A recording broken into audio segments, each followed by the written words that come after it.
All right, everyone, welcome into another episode of GC Live. Happy belated Thanksgiving, happy rivalry week, happy Black Friday. We are here to break down and give our final thoughts on South Carolina versus Clemson. We'll have, of course, keys to victory, predictions on what is a great day for college football leading into an awesome rivalry Saturday as well. If you're watching us live, we got Ole Miss, Mississippi State on in the background as Lane Kiffin watch continues. And Chris, there actually is a very small reason why Gamecock fans are indirectly tied to Lane Kiffin watch as well that I'll get to a little bit later on, other than just the sheer, like you just can't look awayness that is Lane Kiffin. So excited about this show, excited to give you our final thoughts on South Carolina versus Clemson. But first, let me tell you about our great sponsors, including our presenting sponsor for many, many years now. It's our guy, Clint Hammond of CMG Home Loans, ClintHammond.com, 803-422-6797, NMLS number 71597. If you're not new on the show, you've heard this spiel many, many times, and it remains the same because Clint's the same guy, same great product, same great service. If you're in the market for a new home, listen up. If you think you might in the future be in the market for a new home, listen up. It's quite simple. Give Clint a call, 803-422-6797, because he will be there to answer all of your questions you may have about home ownership. From what do I need up front? What do all these little details on a closing settlement mean? How much home can I afford? How much home can I get approved for? Everything in between, Clint's going to answer that for you while also telling you just how much he dislikes Orange and the Clemson Tigers. So, again, hit up our guy, Clint, ClintHammond.com as well. And we'll tell you about our friends over at Ferry Chevrolet since 1926. Local family-owned car dealership. Check out their inventory of new and used vehicles at ferrychevrolet.com. You've also heard the spelling is probably burned in your minds by now, but make sure you remember it. F-A-I-R-E-Y, ferrychevrolet.com. You can also give them a call, 803-937-4531. They are led by a fourth-generation dealer in Joseph Ferry. They've been getting things done for their customers here in the Palmetto State, again, since 1926. So when you're in business about 100 years, you're doing something right. Obviously, they're located conveniently in Orangeburg, right off I-26. So pretty close drive to both Columbia and Charleston if you're not in the Orangeburg area. But again, you can go to their website, ferrychevrolet.com, check out their inventory, new and used vehicles, check out their financing options. You can reach out to them directly from the website. So if you're listening to the show, if you're thinking you might be in the market for a new to you or a brand new vehicle, new or used vehicle, check them out, ferrychevrolet.com. Appreciate them. Give them an opportunity to earn your business if you are in the market. And guys, real quick, I do want to take the moment here. We don't do this a ton, but we do have a great deal going on GamecockCentral.com. If you are not a subscriber at this point, if you're a potential new subscriber, we do have a Black Friday deal going on right now, 50% off. Go sign up today. You'll get access to everything On3 has going on, everything Rivals has going on, and, of course, everything we have going on at Gamecock Central as South Carolina, after tomorrow afternoon, enters an absolutely pivotal offseason for Shane Beamer. We know there's going to be an OC search. There already is an OC search.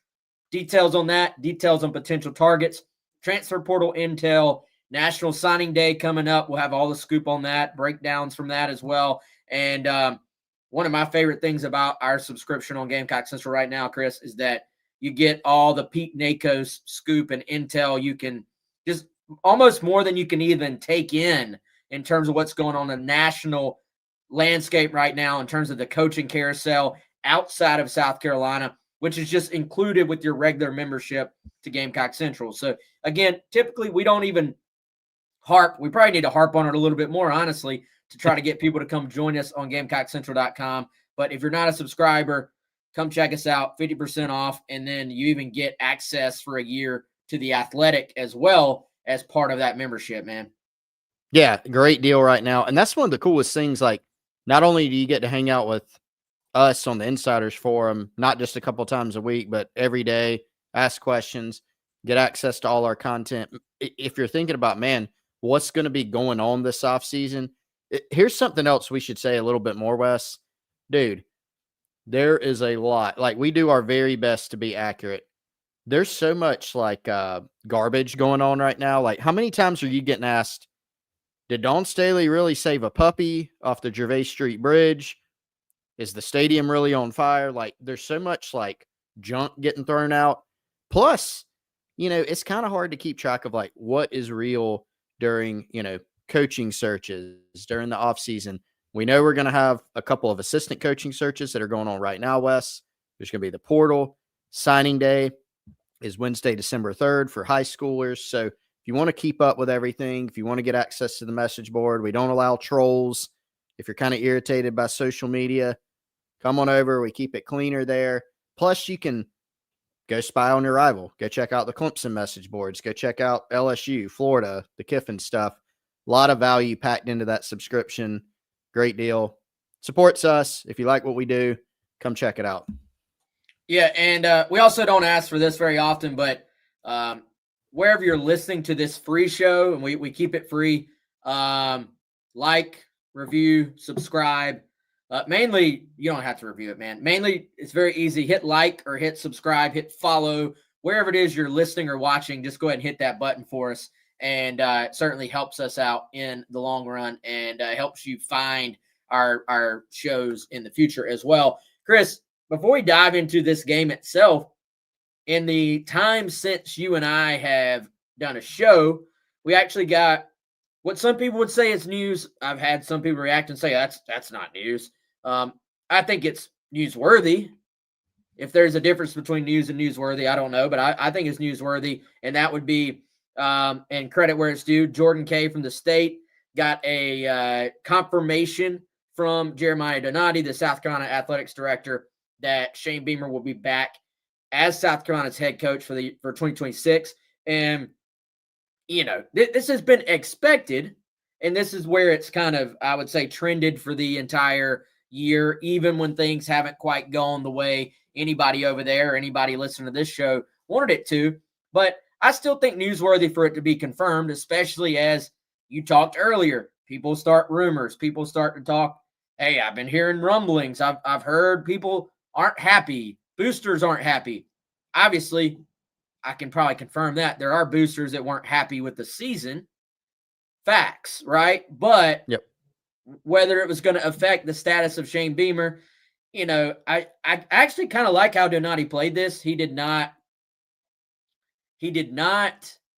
make some big statement. He did not make a big deal. He did not do the statement of support thing that actually is typically not a good thing, but did at least confirm that he, that Beamer will be back. So I think it's the right move personally. And I think also just the right move, though. If you know he's coming back, go ahead and get it out there. Don't make it seem like it's hinging on the Clemson game. And go ahead, if any other schools are going to try to use it against you in recruiting with signing day coming up in less than a week, you go ahead and maybe knock that out a little bit too. Yeah. Just kind of a final confirmation of what we thought. And Wes, I mean, in reality, before the Coastal game, there were 2 games left. You're sitting there with 3 wins.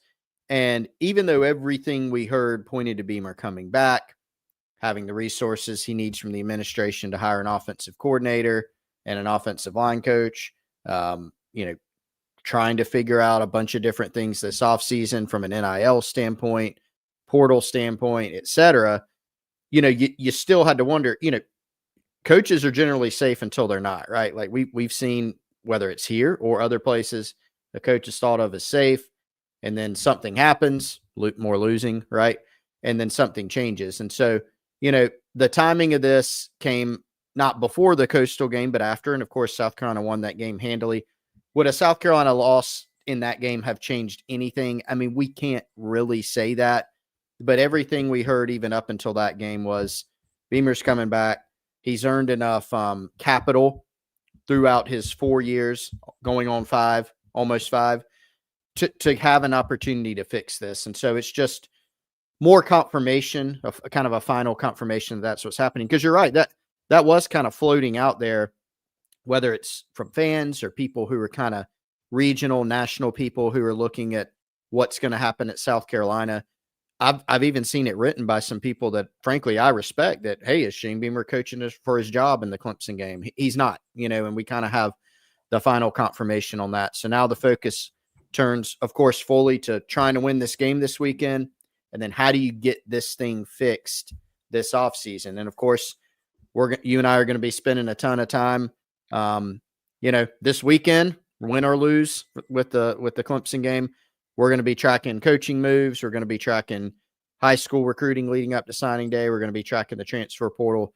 There's going to be a lot of activity in Columbia this offseason.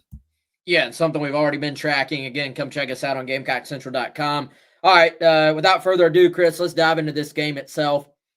Two teams that have not had the seasons that they wanted. Two teams that really have some similarities in how it's played out to an extent. I don't think these are carbon copies of each other by any means, but just some similarities in terms of, high expectations, especially from their fan bases, and neither one has really hit. And a lot of, Chris, I would say self-inflicted issues for both teams this year when you look at the games that they have lost. And this Clemson team, to me, a little bit of an enigma. For one, on paper, it's a very talented defense, particularly when you look at kind of the front six, front seven.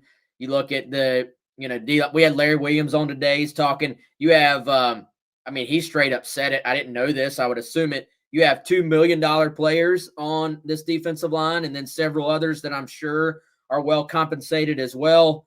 You have big, fast linebackers.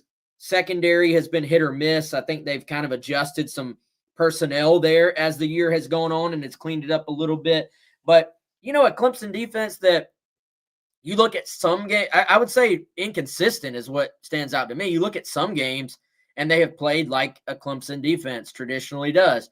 Then you look at, the game against Duke, where Duke comes in there. Jonathan Brewer, the Duke offensive coordinator, I think he single-handedly put himself on some Gamecock fans' radar for the Carolina opening, just watching him go up and down the field on Clemson. And, I think this is a secondary that has been very susceptible to the big play. And, Duke just attacked them on the perimeter, attacked them down the field, made them miss in the open field, and kind of gave you a little bit of a blueprint, I think, for what you have to do against Clemson. But certainly when you look at making a DC change, you look at retaining a bunch of talent, yes, there have been some good games for the Clemson defense, but overall, just not quite that dominant elite group you would expect when they have played offenses that could actually make it matter, I feel like.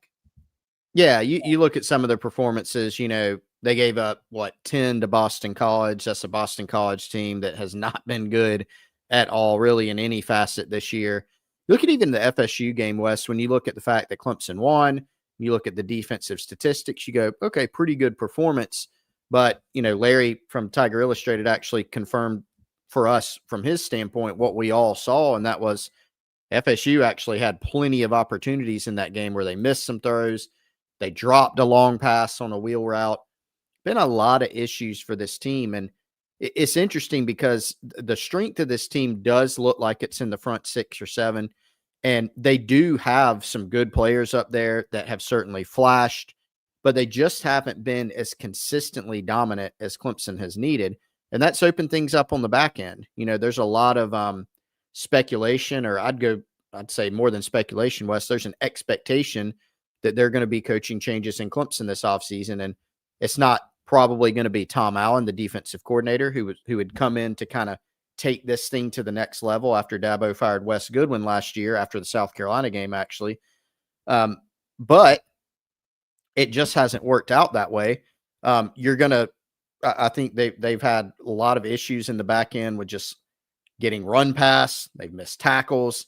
It's been kind of a mess in the secondary. And so they haven't really been able to play complementary, even defensively, when to the extent, hey, you might get some pressure. Quarterback makes a great throw. There's a guy wide open, right? And they've been hit kind of on all levels this season. Tackling's been an issue for them. So in a lot of ways, they came into this season saying, hey, the missing link was we needed someone to come in and fix the defense. It just hasn't played out that way. Now, it is still, to your point, Wes, a really, really talented Clemson defense. You're going to have to play well against these guys. You're going to have to protect. You're going to have to be able to run the football. Have they fixed some of those issues in the secondary that were really, really bad against SMU and Duke in that 2-game stretch? Maybe. But is it fully fixed to where you feel great about it from a Clemson standpoint? Probably not. And then that goes back to the classic question of, can the Gamecocks make them pay? You got a South Carolina team that scuffled offensively most of the year, but under Mike Furry, past 2 games, small sample size, one of them against Coastal, one of them 1/2 against A&M, has looked revitalized, right? So what does that mean? We're going to find out tomorrow, starting at noon. Yeah, I think it makes it highly unpredictable, man. Yeah. Like, football is inherently unpredictable, right? And there will be games where you feel like you kind of know what to expect, and then it goes against you. But there are certainly games where you feel like you know what to expect, and then it kind of just goes as planned, right? Like as your expectation. This one, okay, if you just look at these things on paper, you'd probably, Clemson's defensive stats overall, they're averaging like 21 points allowed a game. You're like, oh, not bad at all, right? And you look at South Carolina offensively, statistically, you're like, this is not what it needs to be. Yeah. Then I think you look at the fact, ended up being a historic and a great win, iconic win for Lenore Sellers last year. You scored 17 points. Look at what South Carolina has done at home against Clemson like the last basically 10 years. And you're going, this is probably low scoring, right? But then I think, and you even look at what Clemson, again, on the surface, you're like, all right, they gave up 10, 19, and 10 their last 3 games, right? And that maybe points to low scoring as well. But then you say, all right, one was Furman. The Louisville-Clemson game, I'm convinced neither team wanted to win that game. It was just a struggle. And then Florida State forgot how to catch. Literally, I mean, there was drop after drop in that game. And Florida State has kind of developed a reputation this year, dude, of moving the ball a ton and not being able to, I think they've had more yardage than almost every team they've played this year, but obviously have not won a ton of games at FSU. So they've not been a good third down, not been a good red zone, not been a good turnover style team. So you go before that and you go, all right, well, Duke and SMU put up 46 and 35 respectively against Clemson. So which of those teams does South Carolina most favor? From a big picture standpoint, you're probably going, well, frankly, the bad offenses. From the last 2 weeks standpoint, you're going, maybe there's a little bit of hope there. So this is something Tyler Head brought up today and something Larry Williams did too on the radio show. Can South Carolina establish any semblance of a run game? It has felt like, especially in the first half against A&M, a little bit of what they've done since Sean Elliott got more of a say in the run game and since Mike Furry took over. There's been a little bit more diversity to the run game. I feel like a little bit more motion, a little bit more pre-snap that has maybe taken the pressure off the O-line a little bit more RPO, I feel like, a little bit more design QB run. They've done some things where they take the kind of, we're just going to drop back and throw pressure off of the offensive line against, again, what's going to be a D-line that can give you absolute heck if you just go in and try to drop back and throw against them all game. So which side of this do you think the South Carolina offense falls on? Or is it just going to be somewhere in the middle where, I think we both have them scoring in the 20s. So does it end up being like, yeah, there's some good. Clemson doesn't shut them down like they have in recent memory at home. But South Carolina doesn't go score 35, 40 points either. That's probably, I would say, percentage-wise, like your most likely outcome.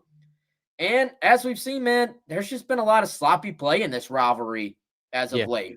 Turnovers, negative plays, both sides coughing the ball up in just key situations. South Carolina had key turnovers last year. Clemson had key turnovers last year. Can either side just avoid all the bad might be as big of a key as anything. Well, and you know, if you're South Carolina, you have shown in this rivalry, not at home, right? Because they haven't won since 2013, but you've shown in the course of the rivalry you can win a weird game. And so has Clemson, right? Let's think back to the last time these two teams are in Williams-Brice. Clemson won a football game in which they didn't score an offensive touchdown. They won 16-7. First play from scrimmage for South Carolina is a backwards pass. At least it was ruled that way on the field. Khalil Barnes takes it in. Touchdown is 7-0, right? And then if you're Carolina, they get the fourth down Luedecke play where they kind of missed a hold probably on South Carolina, to be honest with you. Clemson has turnovers, can't really move, can't get in the end zone. But if you're South Carolina, you can't do anything offensively beyond that early drive, and you lose 16-7. Think back to last year, right? Don't run the ball extremely well at all in terms of the traditional run game. I think Rocket Sanders had 60 yards, which is better than they've been in the past at times for sure, but not great. Lenore Sellers goes off, 166 yards, broke a zillion tackles, scramble, design runs, 3rd and 16. You know, we all remember that. The 2022 game, Wes. I think South Carolina in that game had 55 rushing yards, and Clemson had almost 250, lost the game, right? Been a lot of very, very weird games. So I don't know, man. Does this one revert back to, can somebody just play like a cleaner game? Can somebody just come out, score early, keep their foot on the gas, run the ball well? And do we have a more traditional game? I mean, recent history shows not really. Every game stands on its own, but this has been a really, really weird series. One thing I'm looking at, Wes, is given that neither of these teams are really this year like built for comebacks as much, right? Because the defenses have both had some struggles in late game situations. The offenses have both had struggles with inconsistencies.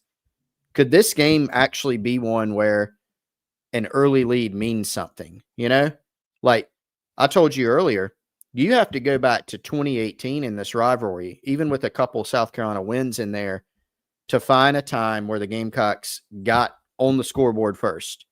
Think about the 2022 game at Death Valley. Carolina's down 14-0 in that game, including a pick six. Normally really hard to win a game like that. They did. Last year, Carolina goes down early. Think about 2023. I mentioned that play. Carolina goes down early in that one. Carolina went down early in 2021 because they didn't even get on the scoreboard, right, at all. So can you get on the scoreboard early and put more pressure on a Clemson team that, frankly, is feeling more pressure than they felt in forever under Dabo Swinney? I honestly think that's the key. That doesn't mean if Clemson scores first in this game, you need to go home because it's game over. I'm not saying that. I just think in this game, I have a feeling that if you're South Carolina, being able to get up early could really, really help you in this one.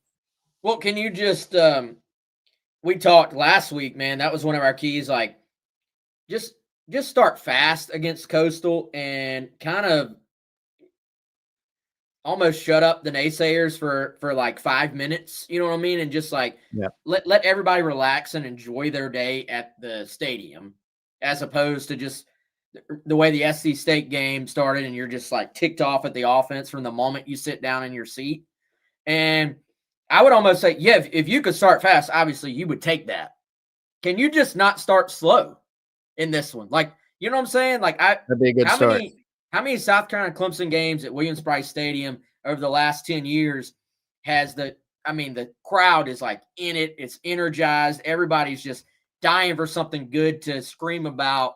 And then Clemson scores early. Clemson gets a big turnover early. And it's just like a huge letdown.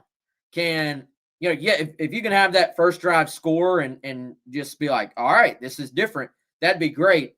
But if you're Carolina, I think you even take can you just settle into the game and be like, all right, both teams have had the ball a couple times and nobody's done anything great, but nobody's done anything dumb. You know what I'm saying? Yeah. I mean, these are two teams that have shot themselves in the foot a lot this year. So it may be a game, to me, it may be a game where it's not necessarily who makes the big play. It might be who makes the big blunder. And you don't You don't want it to come down to that, but it truly could come to that. And, you know, I'm hoping for a well-played game. I could see it being kind of an ugly game, frankly. And you look at the third down. So I think in these games these days, we always talk about it. Third downs in red zone are so huge. Carolina's defense this year, much like they have under Clayton White, they have been able to create turnovers and they have been able to force field goals. And so you look at it, this is also a Clemson offense that has struggled on converting third downs.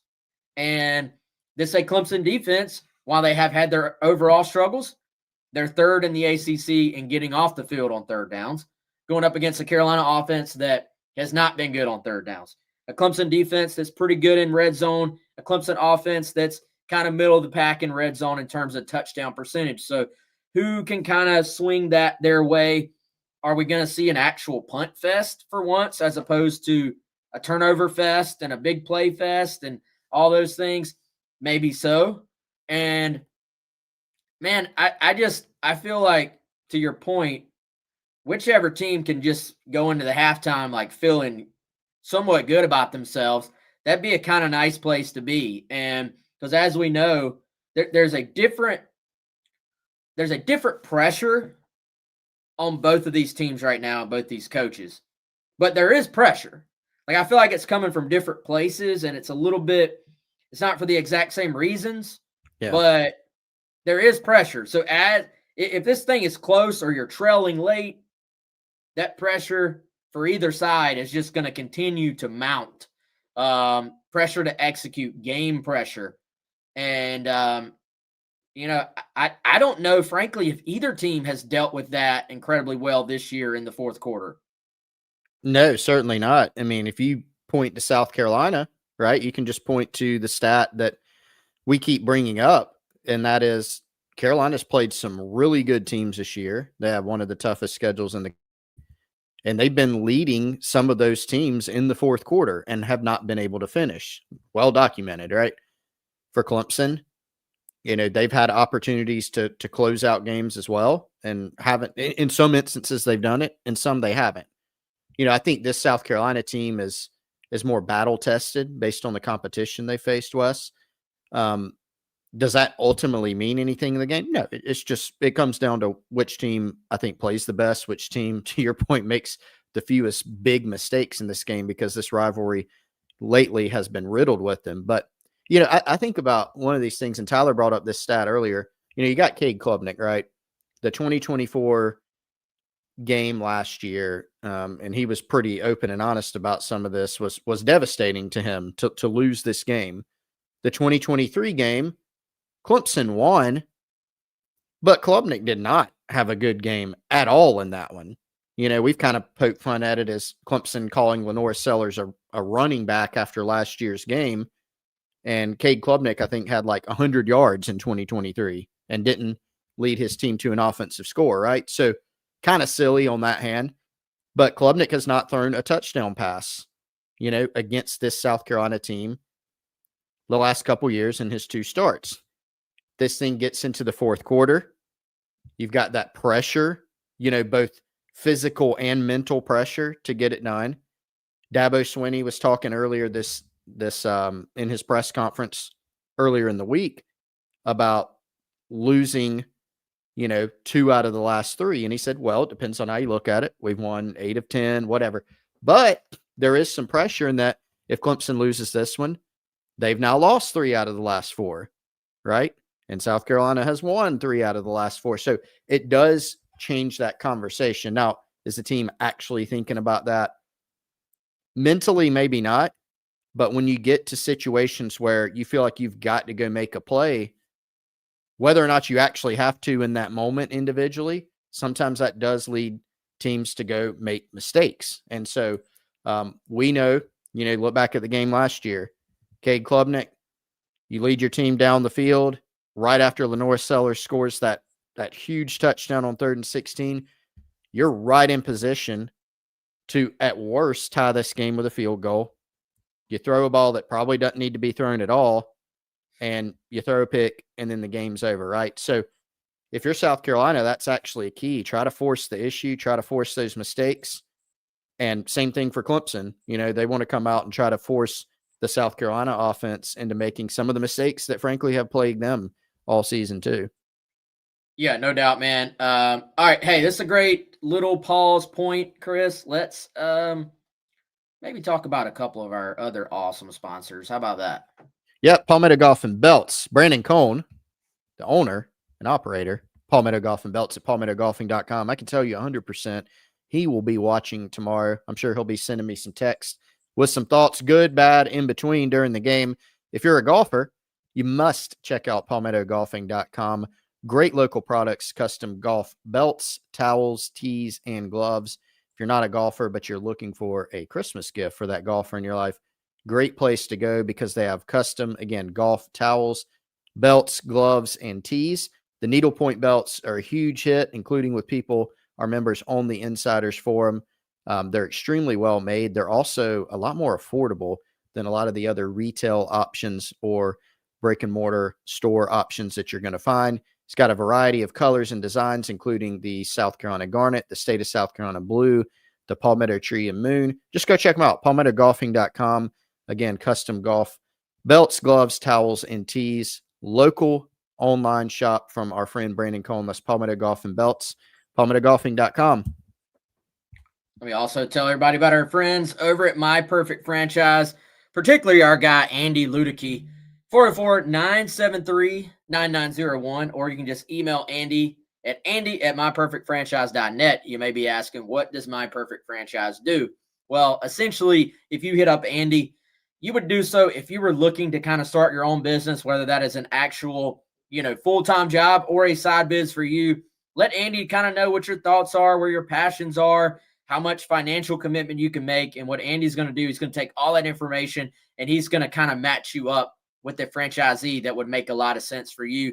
Now, the wonderful thing about it, one, it's completely free to you. And two, Andy has sat in the exact seat you have sat in. So once he finds that match for you, he's going to be right there with you every step of the way to make sure that you can live out that dream of business ownership and that it is successful, that you're set up for success, and that you have continued success as well as sort of a mentor every single step of the way. So again, 404-973-9901 is that phone number. You can call or text Andy today. This guy has as much passion for business ownership as anyone I've ever met, and I'm sure he would love to hear from you if that's something you've always just kind of dreamed of.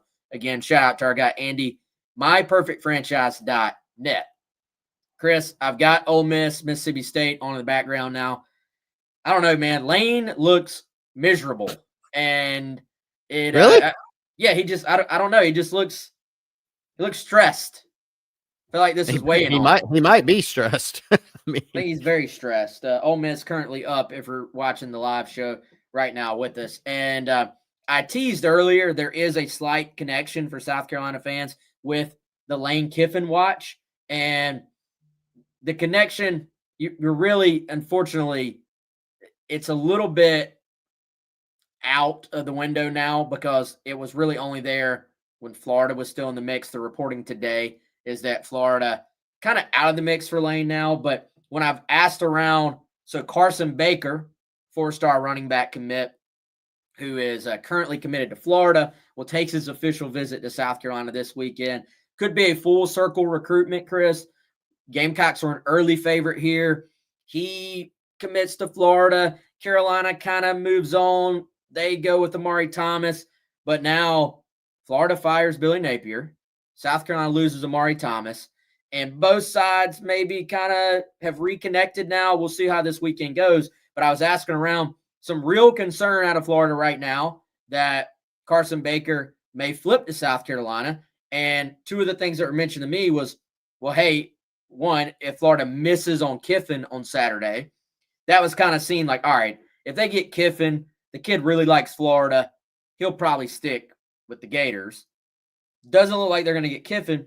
And then two, how quickly does Florida make their move now? If Carson Baker sees everything he wants to see at South Carolina, we know it's going to be a good situation to sell for them at that position. We know that there's not a running back committed at that position. So maybe some of maybe some of whatever you promised to Amari Thomas, you just slide it over to Carson Baker in terms of resources, and could be a good situation there for Carolina with Carson Baker coming in this weekend.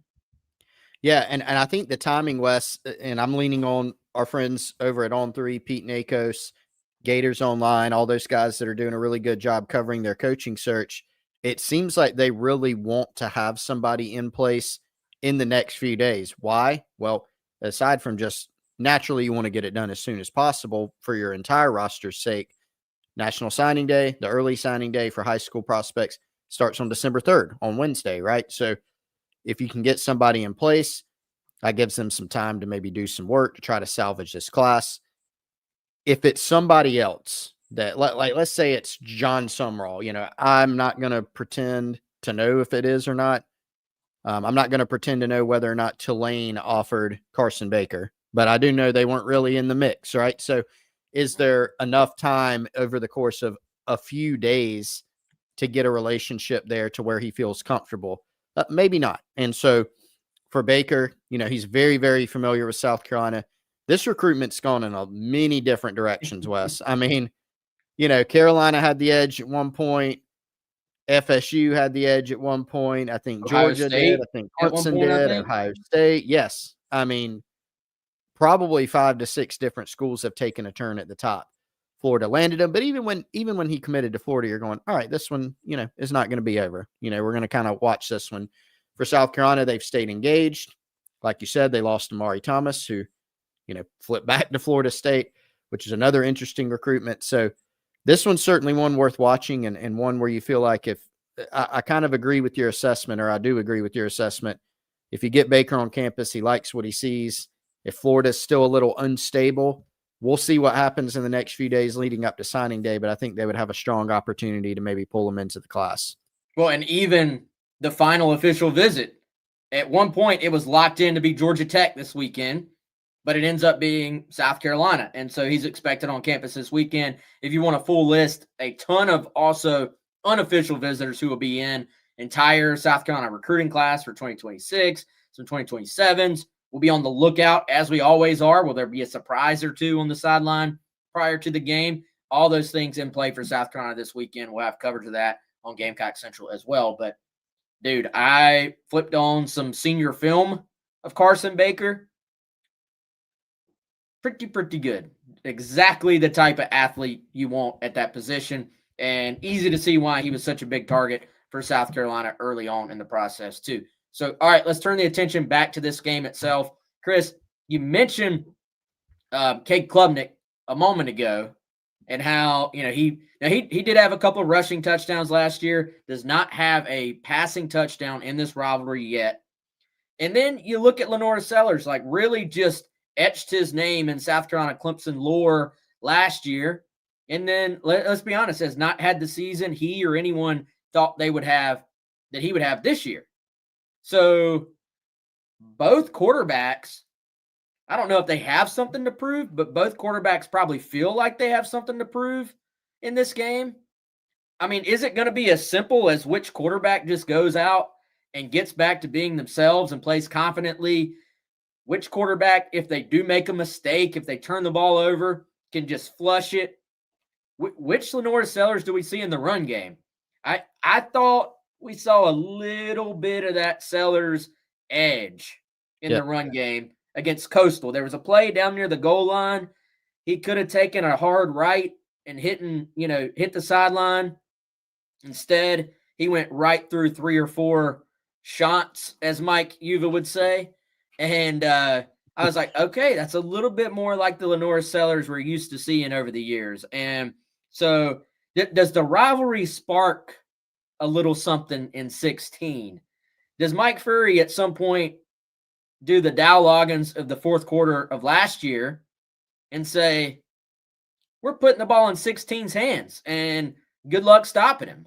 And so I just have a feeling, and this is why I ended up going a little bit higher on the score than we've seen recently, at least in Columbia, and certainly than we saw last year. I just got a feeling 16, and maybe Klubnik as well, are going to be highly, highly motivated. in this game. Now, who can channel that and it doesn't become, I try to do too much, right? Who Yeah. can just play within themselves within that thought, I think. Yeah. These are two quarterbacks that are both super talented, right? I mean, Cade Klubnik was a 5-star quarterback coming out of high school, and he has made plays throughout his career that make you go, oh, like that. That's a great throw. That's a great run, and at the same time has dealt with inconsistencies throughout his career to where, I mean, the guys over at Tiger Illustrated, Paul Strelo, Larry Williams, they're fond of saying, like, talking about missing layups, right? Dabo Swinney's talked about that. Now you look at Lenore Sellers, of course, has made many plays throughout his still short career, 2 years almost in Columbia, that you go, I don't know how many other guys can make that play, if any. 3rd and 16 is a great example, right? How many guys can do that? Throwing the ball too. He makes some throws where you go, wow, what a throw. But has also struggled with some inconsistency, some decision making. We've seen that this year, And so I think both schools, if there is a similarity there, in addition to what I just laid out, I think both schools, both coaching staffs are trying to build the confidence back for their quarterbacks, right? Cade Klubnik early in the year had some struggles, was missing a lot of those layups. He has played better as of late. He's played better as of late while dealing with an injury that has limited him or had limited him in some past contests. Lenore Sellers, this is something Mike Fury's talked about a lot, trying to build him up from a confidence standpoint and trying to build that leadership. Wes, we all know you made this point before, and I think Furry was pretty honest about it too. Like, Lenoris is not a guy who's going to be super rah-rah, super talkative. But if you go look at that game last year, he was just making plays left and right, and that rubbed off on everybody. The offense, the defense, the special teams, the fans who traveled up to Clemson. He was making plays. He didn't have to say much. He was out there running for 166 yards and making play after play, putting the team on his back.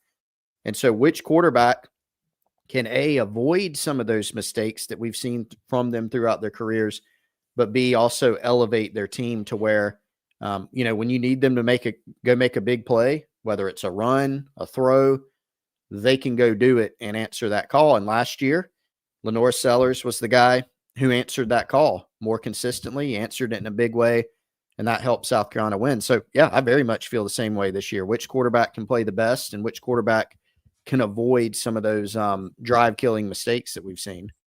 Well, and it's not all that often where you have literally both quarterbacks had an opportunity at the end of the game to go win the game or lose the game for their team. And in this case, Sellers went and won the game. And in this case, Klubnik threw the interception, famously while they were already in field goal range. So, it's not very often you get that just clear, like, hey, the game is on the line. Which quarterback can go make a play? And we saw that. And so does this one come down to that too? I don't know. We shall see. But I do think, is there a little bit of Clemson that was probably, as much as they had seen it all year last year, maybe a little bit shocked in person at how difficult a Lenora Sellers truly is to tackle? You know what I'm saying? Like, were they watching it on film, 100%. and probably saying, all right, yeah, we got to tackle this guy. And maybe they were putting it a little bit more on, wow, those defenses didn't tackle him too well. When really they should have been saying, this guy is just different when he gets going. I mean, we saw what Sellers did to A&M and Missouri last year, was insane. And what he did to Clemson was insane. So is there a little bit of that? Maybe it's kind of drilled in there a little bit more for Clemson now. I can see that being the case. And how do they respond to trying to tackle him this year compared to last year? Certainly when the game and when third downs are on the line, I think is going to be a key. Do you have any idea what to actually expect in this game though, man? Like I feel No. I feel wholly like I'm prepared, but I feel wholly unprepared to actually confidently say what's going to happen. Oh, for sure. And on one hand, I do very much subscribe to the theory that every game stands on their own, on its own. At the same time, is it a trend that this game has just been very weird the past few years? Yes. Now maybe that means absolutely nothing for this year, but it has been. And maybe, there's probably a lot of reasons for that, Wes. I think the teams have been pretty evenly matched, certainly over the past 3 seasons. Season 1, probably not so much. South Carolina took a, resounding loss in that one. But in 22, 23, 24, and I think this year, these are some pretty evenly matched teams. We've gotten some weird ones. And frankly, when you look at both these teams have had very weird seasons. They've been very uneven. You've got a South Carolina team that went up and just completely dominated a team that will be in the college football playoff in Texas A&M. Completely dominated them for an entire half. Nobody saw it coming. Nobody. And then lost that lead, right? You've seen a Clemson team that made the playoff last year, got everybody just about back, added a couple pieces, including potentially their best player on their team this year, and Will Help from Purdue out of the portal at edge. And so on paper, you felt great. Comes out, not nearly what you thought. Not even close. And so both these teams have just had very strange seasons. So if you add all that up, it makes it extremely, extremely difficult, to predict this thing, because I think you also have to allow room, Wes, for, all right, in this game, will one of these teams finally reach its potential in game 12? Like, don't you get that feeling like Clemson should be a lot better than they are? South Carolina, from a record standpoint, should be a lot better than they are. They've had a bunch of near misses. Can one of the teams both rise their level of play? Hey, do both of them rise their level of play in this game to where we get one of those classics to where it's not even necessarily an ugly game, that kind of like we've gotten lately, where it's just a really, really good game? Somebody's still going to win. Somebody's still going to lose. But, it's just so hard to predict because of all those factors. Well, what you just laid out is a scary thought for both teams. Like, what if the other one finally puts it all together? You know what I'm saying? Like, it's a scary thought for Clemson. If Lenoris comes out and just plays like Lenoris 2024 second half, it's a scary thought. But similarly, it's very scary for South Carolina if that Clemson sort of on both sides of the ball, they really start to just play up the D-line. I mean, let's be honest, Clemson's D-line has the capability to take over a football game. Let's be honest, Klubnik and those receivers. Now, I do think they miss Wesco. I think he's a difference maker for them, but they do still have, like, how much would Antonio Williams love to catch a couple touchdown passes in this game to kind of end his career with a win in Columbia, especially after the way the game went, a few years ago for him as a freshman. And so I think there's the potential there for either one of those teams to actually, weirdly enough, blow out the other. Like that would be catastrophic for both coaches, I feel like.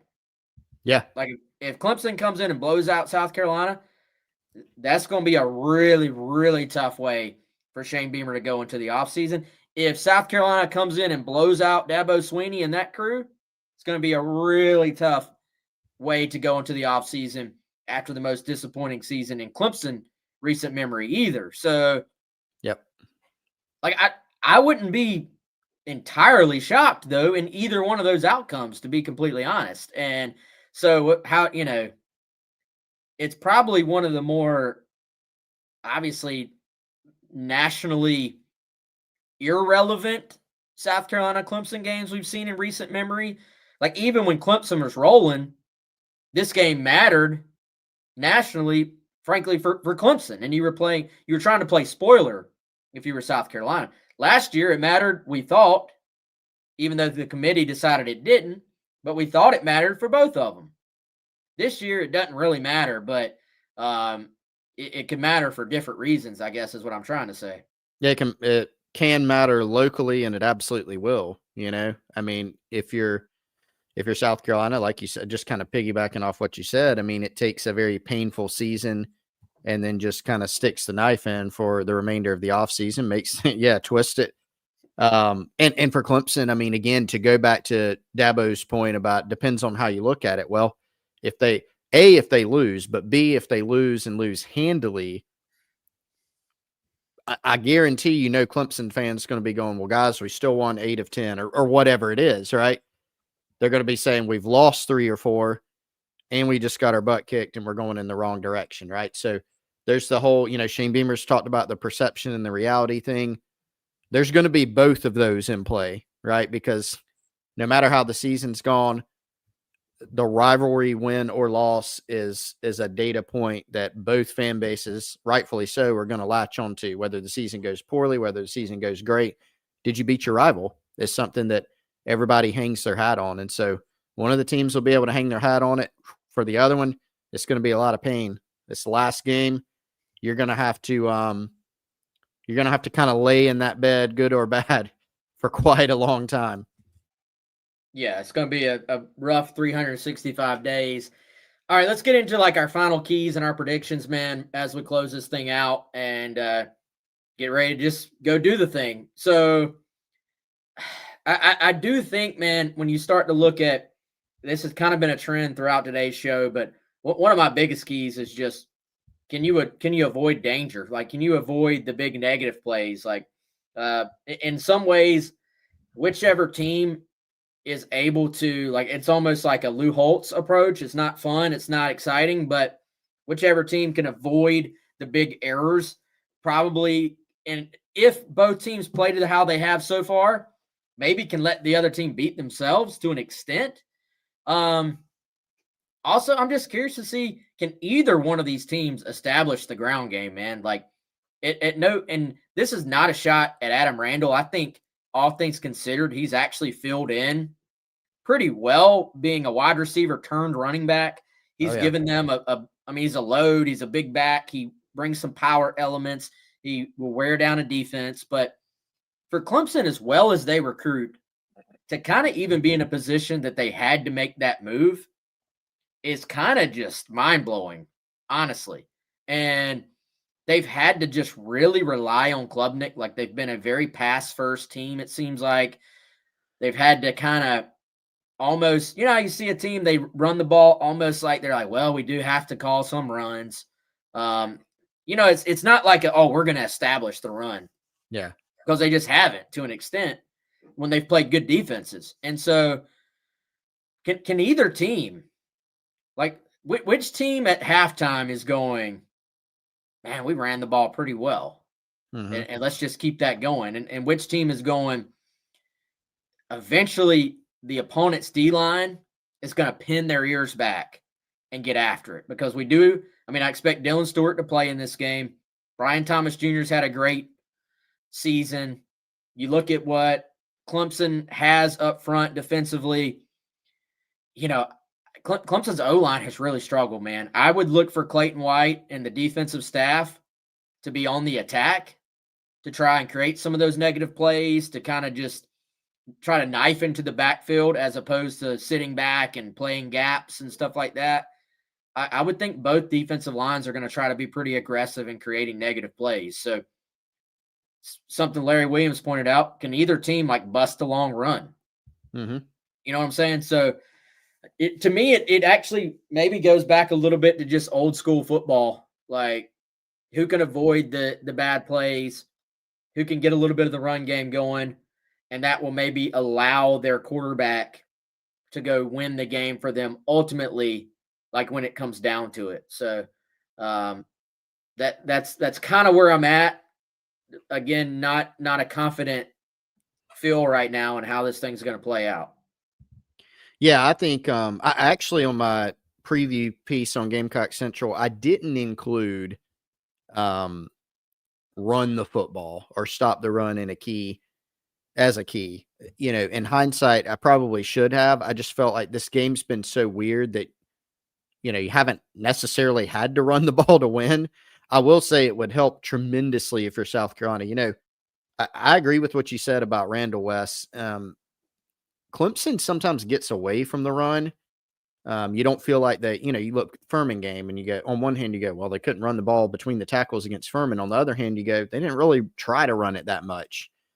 Randall can make you pay. He is a big kid. Gideon Davidson, the freshman, he's getting more and more involved. Klubnik can certainly run. You know, if they run the ball and stick with it and they have a true kind of dual threat offensively and they're not just one dimensional trying to throw the football, it could be a long day at the office. If you're South Carolina, you, even with Rocket Sanders last year, even with the best rushing football team we've seen in a while from South Carolina, they didn't run the ball great as a team. Lenore Sellers ran the ball unbelievably from an individual standpoint. You want to come in and be able to run the football with Jawan Howell, Matt Fuller, Faison, Attaway, whoever's in there, right? And Lenore Sellers. I do think you're going to need some special plays for Sellers, whether that's throws, escape acts on third down, designed runs. You're going to need him to play well.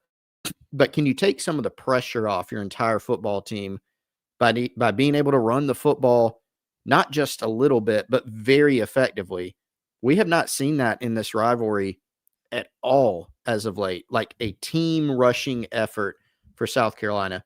I think that would be huge. I think, frankly, playing from ahead would be huge too. And other than that, I mean, literally my other two keys, Wes, a special day for 16 and a not so special day for Cade Klubnik, right? Both these quarterbacks more than capable of hurting the other side. Which team can force the issue of not letting those guys make special plays against them? And I think whoever does that is going to win the game. Speaking of special plays, I kind of got a feeling, man, a guy we have seen really come on the last 2 weeks. It feels like Jawan Howell could introduce himself to the rivalry this week. Really wasn't playing at all for most of the year, and it's just come on really, really strong lately.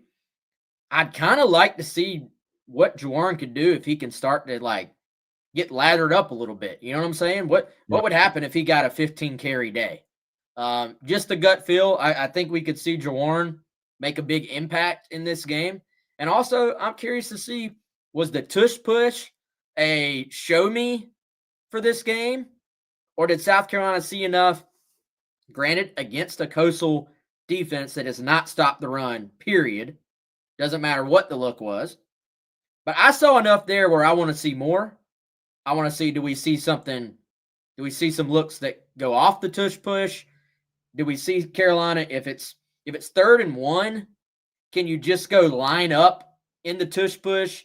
Like, you know what I'm saying? Don't slow things down. Just go line up and snap the ball quickly off of that. Like, I think we've seen this team not have success in some short yardage. I would like to see if the tush push plays against this defensive line and what are Carolina's plans for it moving forward. Clemson, much like Carolina, offensively and defensively, very inconsistent in terms of their run stats. Like, you can find games where it looks pretty good, yards per carry. You know, Furman, 7 yards a pop when they did run the ball.